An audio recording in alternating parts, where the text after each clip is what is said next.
Hello. Hello, mic test. Hello. Oh,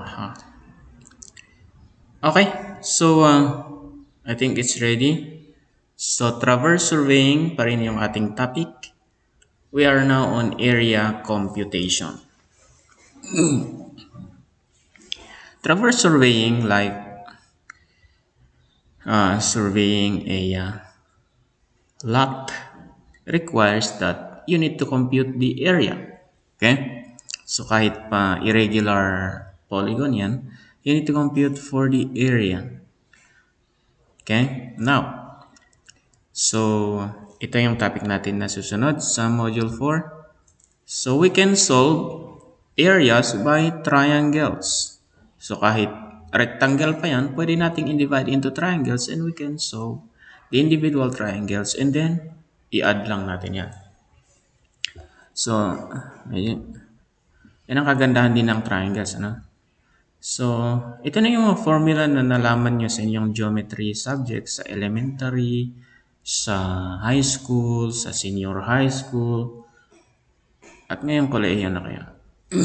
So, 1/2 base times height is napaka simple. Okay? Another one, if given yung dalawang side, like for this one, A, and, ayun na, palitan natin yung pointer natin.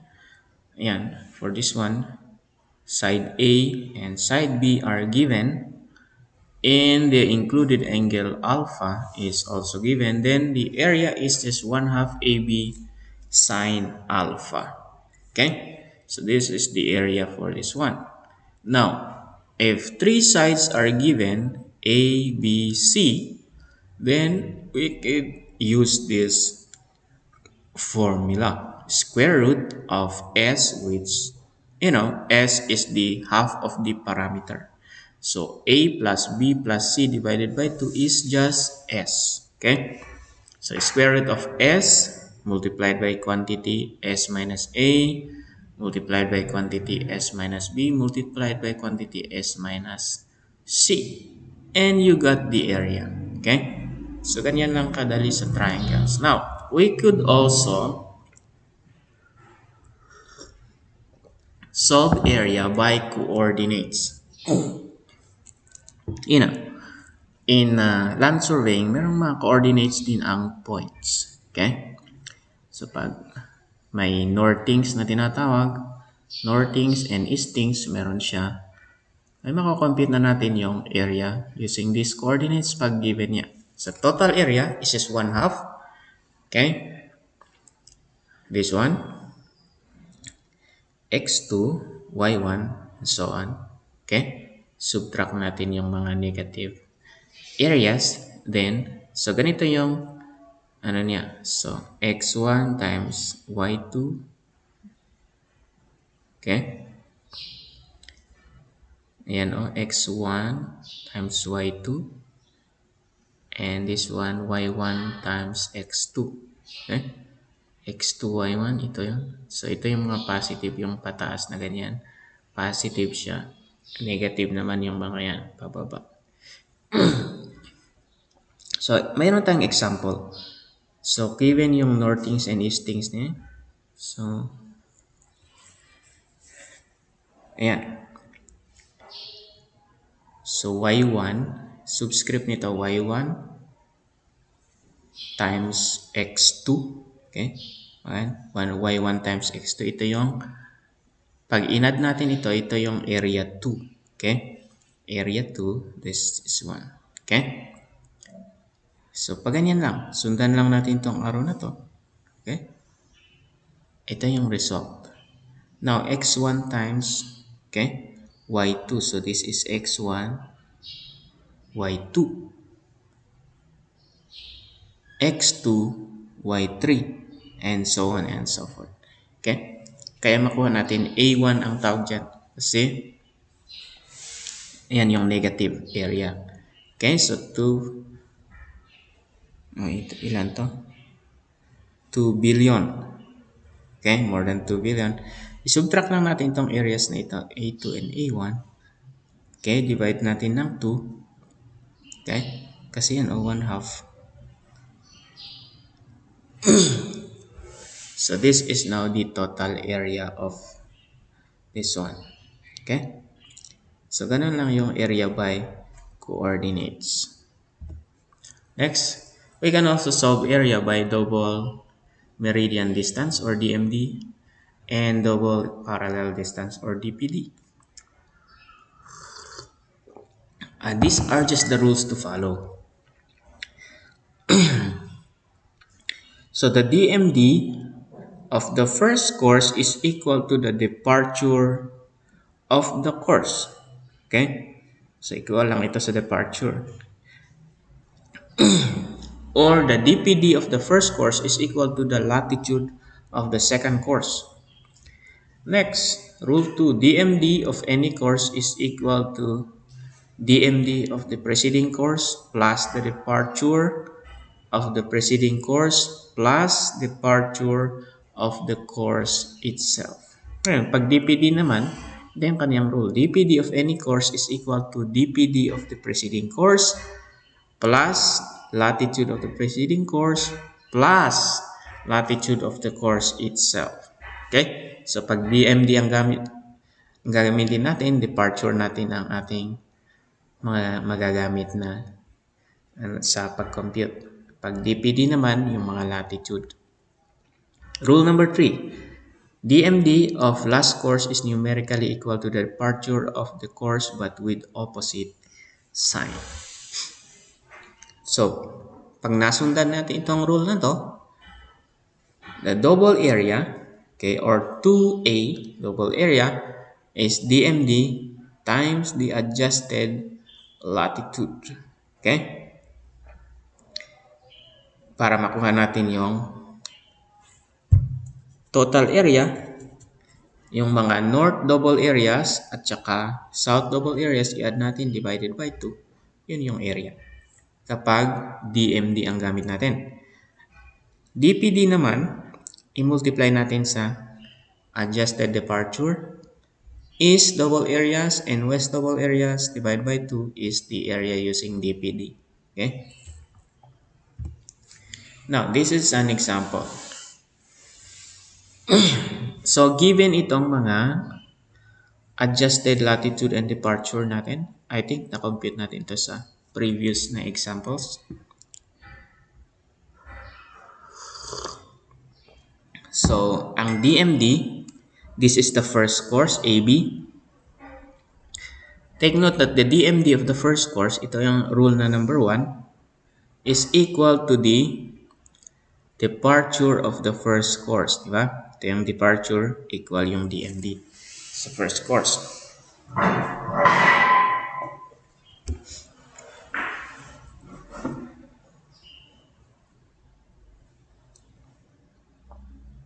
Tapos, para makuha natin yung double area, i-multiply natin yung DMD sa latitude.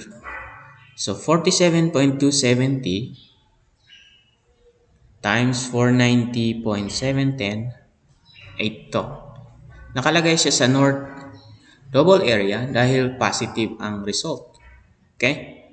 Positive siyang dalawa, positive ang result. Kung negative, ilalagay natin dito. Okay? So, yun ang DMD. Now, the second course, DMD of the second course is just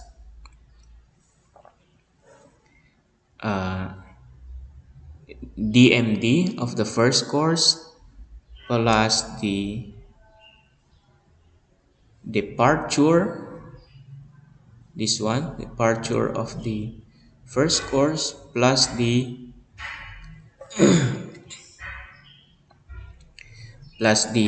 departure of the course itself. So, DMD of the first course plus departure of the first course plus departure of the course itself. Okay, reviewin natin, tingnan natin. So, any course, DMD of any course is equal to the DMD of the preceding course. Yes, tama tayo dun. Plus departure of the preceding course. Tama ulit. Plus departure of the course itself. So, balikan natin. This one, 703.43, is just equal to DMD of the first course, departure of the first course, plus departure of the course itself. Okay? Ganon din ito. Ito, 2099.100 is just DMD of the preceding course, 703, plus the departure of this course, plus the departure of the course itself is this one. Ganon din dito. Ito, plus this one, equals this one. Okay? Ganon din ito. Ito is equal to this one, plus 218.32, plus this one.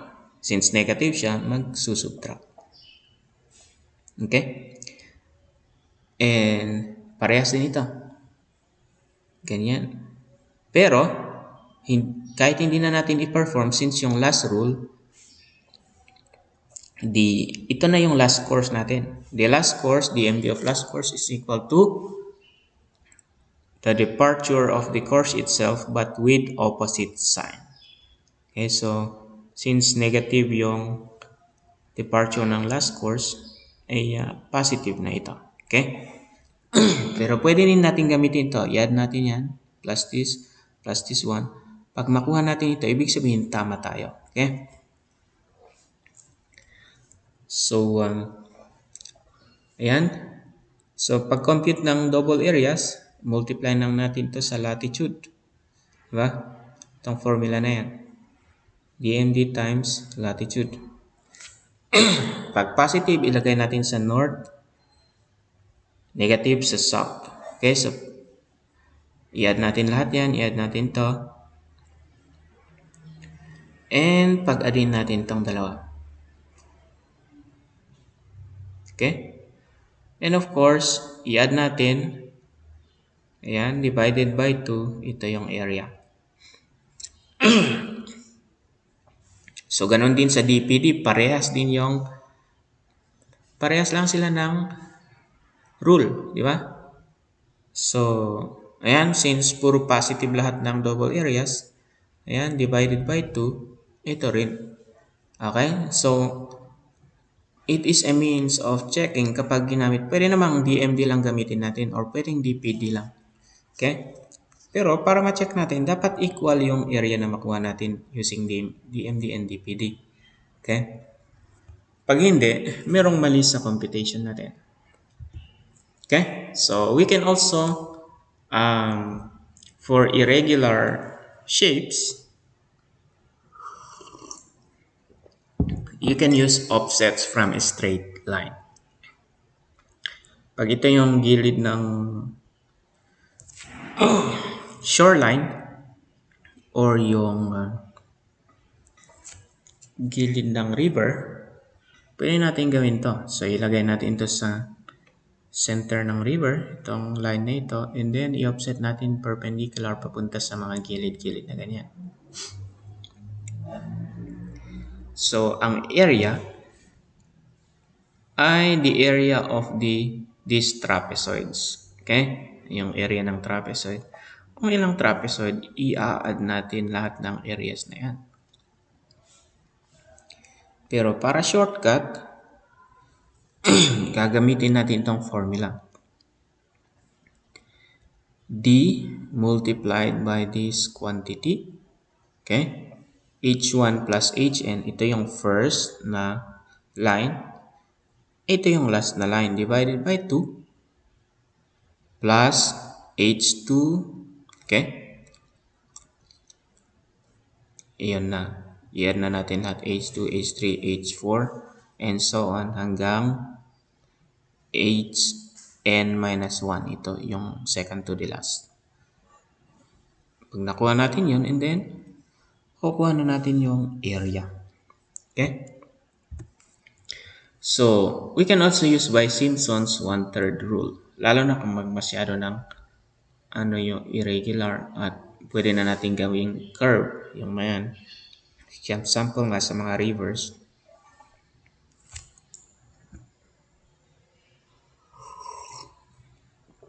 So 1/3 formula. So d over 3, this one, d over 3, h1 plus hn. So again, this one first. And the last, multiply natin ng 2 lahat ng odd, subscript na odd numbers, okay, hanggang hn minus 2, no? So basta odd numbers, h3, except h1 and hn of course. So odd numbered is h3, h5, h7, and so on and so forth. Okay? Plus 4 times the even numbered h. Okay? Or offset, even numbered offset. So h2, 4, 6, and so on. Hanggang hn minus 1. So yan yung ating formula kung gagamitin ng Simpson's 1/3 rule. Now, so for example, a series of perpendicular offsets were taken from a transit. Ayan, ito, yan yung mga offset. So we have 0 here, 2.6, 4.2. So series of trapezoids. Triangle na dito. Okay? So, ayan, H1 is the first and H10 is the last. So, H1 plus H10 over 2. And then, i-add natin lahat. Okay, hanggang sa H9. Yung second to the last. Makukuha natin yung area, 78.25. And for Simpson's 1/3 rule, meron tayong ganyan. Ito yung height ng mga offset. Susundan lang natin yung formula. So, H1 plus the last one, okay, and offset. And then, all the, lahat ng odd numbered offset. So, 3, 5, and 7. Ayan. And also, 4 multiplied by the even numbered offsets. Okay? So, ito yung magiging area niyan. Okay? So, ganun lang yung Simpson's 1/3. Okay? So, kapag irregularly spaced naman yung offset, makita ninyo kanina yung D is equal lahat. Pero ito, D1 is not equal to D2, not equal to D3, and so on and so forth. So, meron ding formula para yan. So, isa-isahin natin yung trapezoid. Okay? So, medyo matagal siya. Kaya mas maganda pag nag-survey ka, equal yung D. Okay? So, isa-isahin natin yung mga lahat ng trapezoid. Okay? Para makuha natin yung total area. And that is area computation.